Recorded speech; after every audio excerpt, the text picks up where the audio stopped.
Good evening and welcome back to my vlog. So I've been in hospital for 1 day now. I'm on 2 treatments at the moment intravenously. The first one is ceftazidime and that's 3 times a day. I was hoping it would be twice a day because at home, when we have it at home, they normally just give us it twice a day, but in hospital, because they can and it's easy and it means it's more spread out, they give it to us over 3 points in the day. And I'm also on tobramycin and that's just once a day. Tomorrow morning, after I've had it's 24 hours after my first dose, I'll have to have a level taken, which is where they take some blood just to make sure that it's not really affecting my liver and my renal system. Unfortunately for me, I don't have very good veins, so they have to try and find a vein first of all to take some blood from. They only need a little bit, but it's getting the vein in the first place that's a bit of a challenge.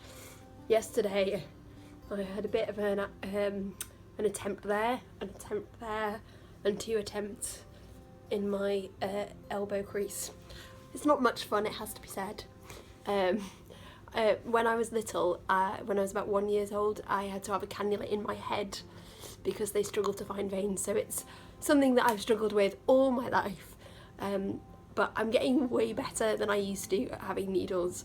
When I was little, I used to run away and hide in the showers at the Sheffield Children's Hospital, much to the lack of amusement from both my parents and the doctors, poor things, who just wanted to take some blood, and I was like not having any of it, like, no, you can't make me have this.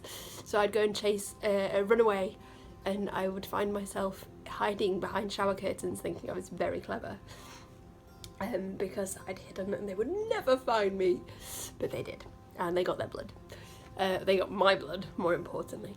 Some of the things I've been doing today, in that time, I've met with the physio, and we talked through some physio techniques and just kind of refreshing on those.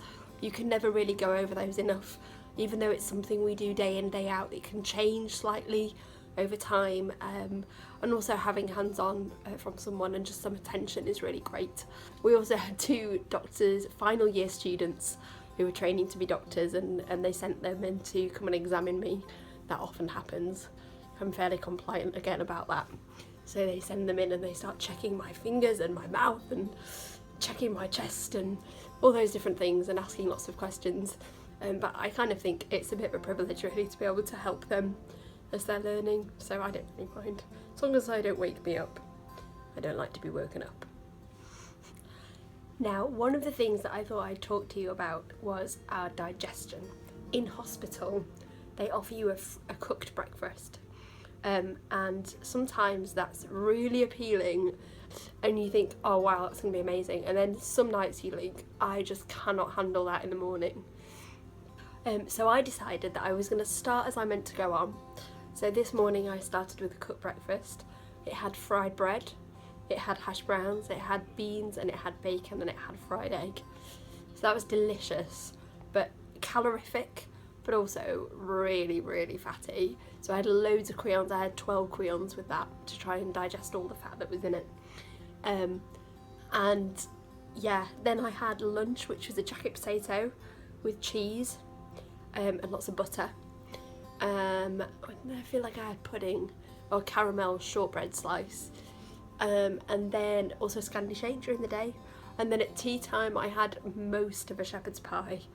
I must admit it didn't look particularly appetising, unfortunately, but I ate some of it. And then this evening I've eaten some Milky Bar buttons. Oh, I had a packet of crisps, I've had a Kit Kat, a cup of tea, and I've drunk as much water as I can, because that's the other thing, you need to keep very hydrated.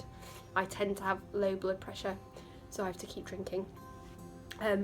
So that's where I'm up to eating today. Now I want to tell you a little story which, you know, as we get to know each other, you start to, you stop worrying about all the politeness that we shared at the beginning of these videos. Well, I'm afraid, people, having cystic fibrosis means that you fart. So I was having physio with my physio today, and that basically consists of lying down, being hit. Staff members. for quite a while, and then while you breathe out as fast and furiously as you can, they shake you.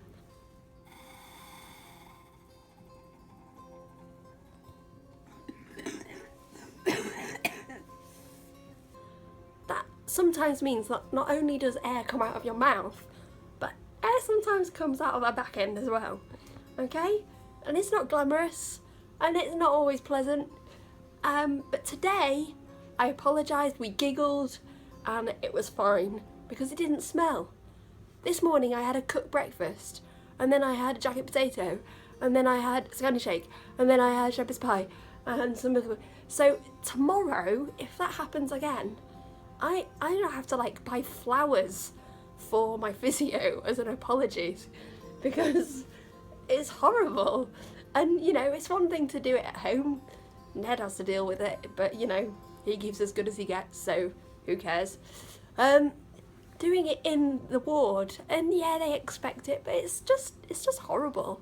You know how I thank you for looking after me with great care by giving you this smell. It's horrible. So that's the glamorous side of cystic fibrosis.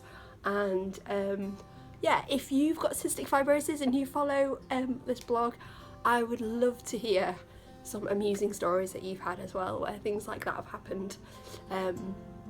Maybe you haven't got cystic fibrosis and that's happened.